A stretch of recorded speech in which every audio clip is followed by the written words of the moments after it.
Okay, guys, it's Janet Perez with the Painted Saguaro. And before I get started on showing you how to create the technique on a Pottery barn slash Sausalito style dresser, because I've been asked by several of my followers how to create that look, I'm going to give you a quick rundown on the products that I use on this project so that you understand what I'm using as we go through the steps. It's really simple. You don't need a whole lot of stuff, but I want to make sure that you have everything that you need, all the tools that you need prior to getting started.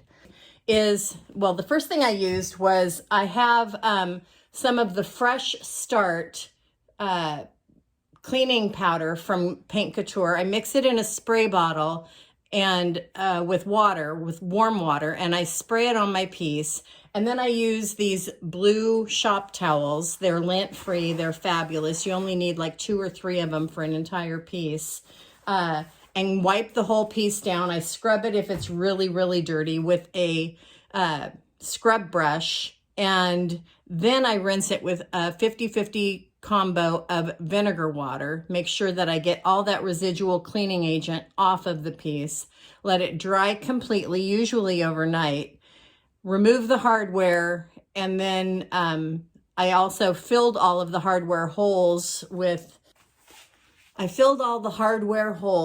quick wood. It is, in my mind, the best thing to fill holes with. It's sort of like a 2-part epoxy filler, wood filler in one. When you open it, it comes out sort of like, I don't know if you remember as a kid, silly putty. It comes out as a putty, but it's white in the center. It's like a Tootsie Roll, and you kind of meld it together until it's all one color, and then you just fill it into the holes. What I like to do is I like to take a razor blade and scrape the overfill off before it hardens, because once it hardens, then you have to sand it, and that's kind of a pain in the patootie. So, but that's what I fill my holes with.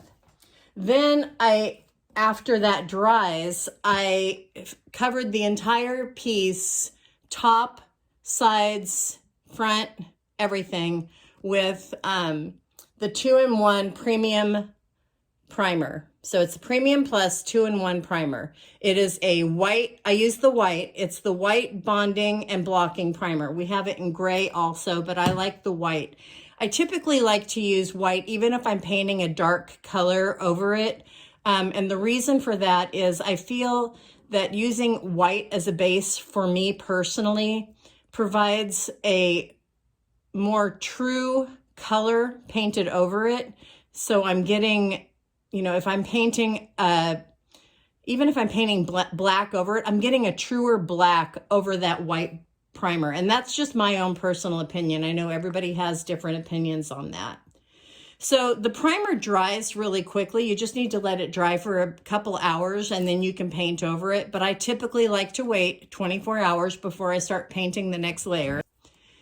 The base coat that I paint, and I don't show this step because you don't really need to watch me painting a base coat, is Modern Rattan. This is a fabulous color for this technique.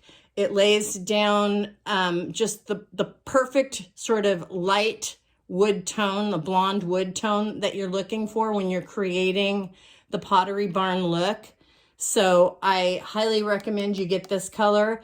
So once the Modern Rattan is completely dry, and I only did 1 coat, you may want to do 2 coats depending upon your application. I like to lay down the Modern Rattan with a synthetic brush. So I like to use the Paint Couture synthetic brush. It's an angled brush with a semi-short handle, so it gets into all of the areas really easy. It's nice and thick, so you can get along edges and whatnot really nicely. So that's my brush of choice for putting down that base coat of color, okay? The next step, once this is completely dry, is to get your glaze ready. Now, Paint Couture has several different glaze colors already made ready to go for you. What I prefer to do, and again, this is a matter of personal preference, but I like mixing and matching and creating my own colors anyway. But I like to get the clear glazing base. It's just a clear gel. It looks white in the jar, but when you use it, it's clear. It's just a clear gel. And I pour some into, you know, I like to use my empty containers. I clean them out and I save them. And I like to utilize those. So what I did, I'll show you, it's kind of a mess right now, is I used an old glazing base jar and I mixed it in that. So what I do is I mixed about this much base of the glazing base. You can see this was a full brand new jar and I put about that much of the glazing base in. And then I put about, I want to say maybe 3 tablespoons of the Espresso mineral paint into the glazing base. And it creates the perfect glazing base. And I still have quite a bit left, actually, you can see. And then what I do is just to extend the dry time even a little bit more. And let me back up just a smidge. What glazing base does is it keeps your paint from drying too quickly. So it creates a very smooth, almost gel-like consistency. So when you're spreading it across your piece, you're not getting it to dry as you're brushing, and it will stay moist and workable a lot longer. What I like to do after I mix my color in with my base, my glazing base, is I like to just add maybe a teaspoon or so of water in there as well, which just extends that open time just a little bit more. And that's all I do. So again, the clear glazing base, or you can buy a pre-mixed brown. And like I said, we've got several colors with Paint Couture that you can order. But you want a dark brown glazing base, and that's it. Now, as far as the tools go, I already told you, you want a synthetic bristle brush. You want and I used it last night, hold on. You want a chip brush, and this is just one of those little cheap 50-cent chip brushes. I get them by the box of 50, and I wash them and I reuse them. It's really important because these things are prone to lose bristles really quickly, especially when you first start using them. So it's really important to condition your brushes. It's important to condition any brush when you first get it, but especially these, because you don't want bristles flying out, especially when you're doing this technique. So basically, to condition them, you want to run them under some water and then just kind of fluff them and pull at the bristles, and you'll see that you'll get a bunch of bristles out of it. So that's the brush you use. And then you want to use another synthetic brush. I used this one because it is really nice and thick. I think I've had this for a really long time, and it doesn't have, I think it is a zebra. I think I can read that, and I think it says zebra on it, but I don't know. But it's just, I've had this for probably 5 or 6 years. It's just a nice synthetic thick brush, and you use this for the second step of applying the glaze. And then this is the most important tool. And you're probably wondering, what the heck is that, Janet? This is a rubber dog hair removal brush. And I got it on Amazon. It's like $5. But if you're going to be doing this technique, you got to have one of these, you guys. This is a game changer. And I will show you how to use this later on. And then after you use that, you're going to want a whisk broom. This is one that I've had, and it's probably not the best choice of whisk broom that you could choose. I probably should have gone down and bought one at Dollar Tree store or Dollar General or whatever, but because it's not really very thick, and I lost a lot of bristles on this side. But you just want a whisk broom to sort of soften the strokes out after you use the dog brush. So those are the tools that we're going to be using, and that's it. I hope you enjoy the process here. I hope you learned something from it. Please feel free to ask questions after the video is over, and I'm going to be monitoring this video real closely. So sit down, buckle up, and enjoy the show. Okay, so the one thing I forgot to mention as I was giving you the intro into the products and tools that we're using is I did a really solid scuff sand on this because it was very glossy. So here I'm just giving you a really quick overview of adding the primer to this piece.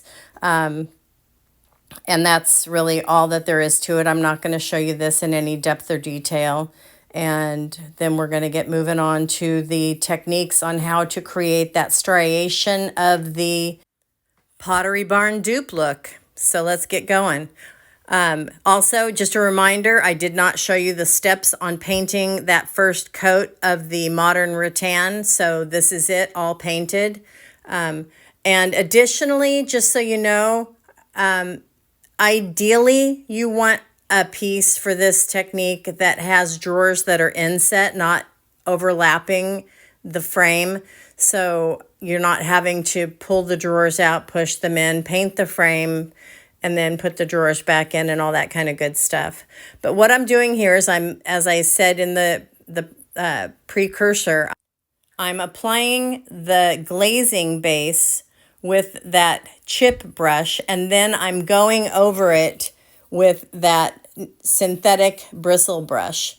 And you only want to work in small sections because even though you've got a longer open time utilizing the glazing base, you want to make sure that you're not working on too big of a section at a time. So just keep that in mind as you're moving forward on this. So I've got the drawer smooth, and you can see you also don't want to use too much glazing base on there at one time. But here comes that magic tool, that dog hair remover brush, and you want to make sure you keep a straight hand and a level hand so that you get those striation marks really level. But you just want to keep going back and forth, and that's really the key. If you don't get it the way you want, see how I just went back over it with my synthetic bristle brush, and there comes the lines. And I'm going back and forth,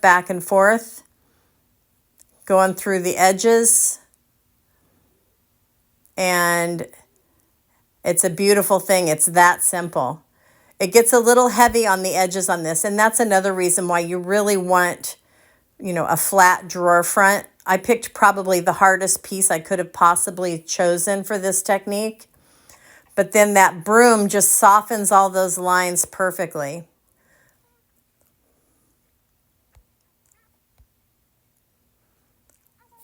Again, I'm doing the synthetic brush, and when I push this drawer back in, you'll see it a little bit better.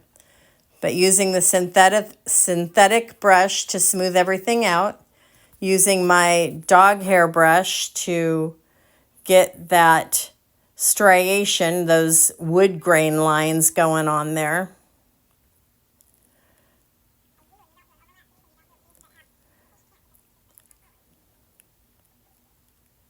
And then using my whisk broom to sort of fan those wood grain marks out a little bit. It's really just that simple, you guys. I can't tell you. This is kind of a no-brainer. If you get that rubber brush, it's just that easy. Now here, I probably used a little too much gel of the glazing base. It's a little heavy there. And so I'm wiping a little bit of it off of my brush right there to kind of use it as a negative tool right now and remove some of it off. So that's kind of a key note you want to remember. When you have a brush with paint, it's a positive tool. When you have a dry brush, it's a negative tool, and you're removing paint with it. So right here, I'm using that brush as a negative tool. So now I've got just the right amount of the glazing base on there. And I'm bringing that dog hair remover brush back in. And I'm telling you, You guys get yourself one of these $5 bristle brushes. And I'm sure that there's other rubber tools out there that will work just the same. But this is just so easy. And I ordered it on Amazon and it was here the next day. So it's not like you have to go hunt one down. I would imagine that if you went to PetSmart or something, you could find one real easy. Now you'll see that there was a little bit of heavy of the glazing base in the edge there. I went back later and just kind of cleaned that up a little bit with the whisk broom. But you don't need a whole lot of the glazing base on there. I'm being very sparsity with it right here.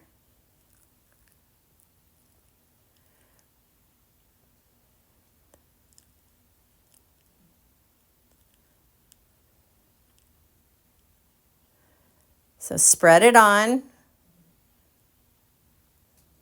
And then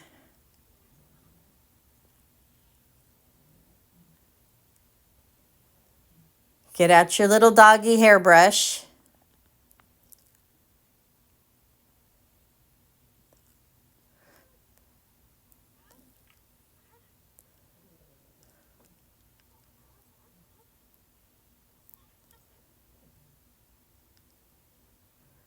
And the important thing to do when you're working on a dresser with drawers like this is you just really want to make sure you get those edges and pay attention to the detail on the edges. Because if you don't, it will probably look kind of funky. That's my only suggestion.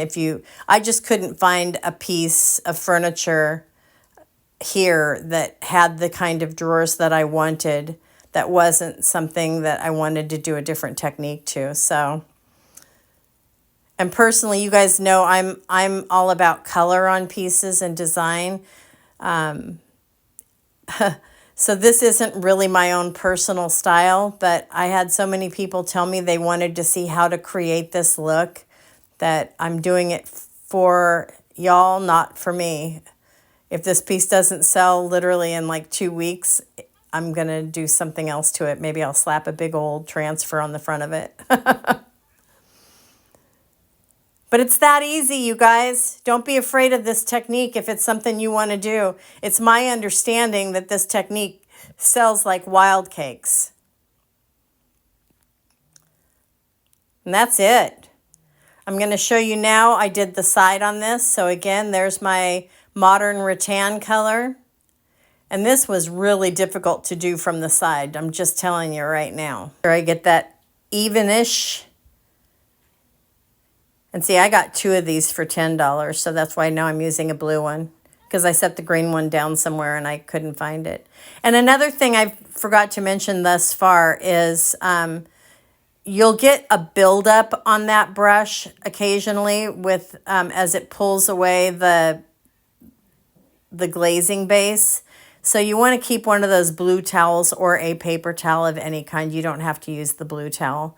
But you want to keep a paper towel handy and kind of wipe it off occasionally so that you don't get a buildup of that glazing gel on the bristles, because that will cause globs of glazing gel on your piece and you don't want that.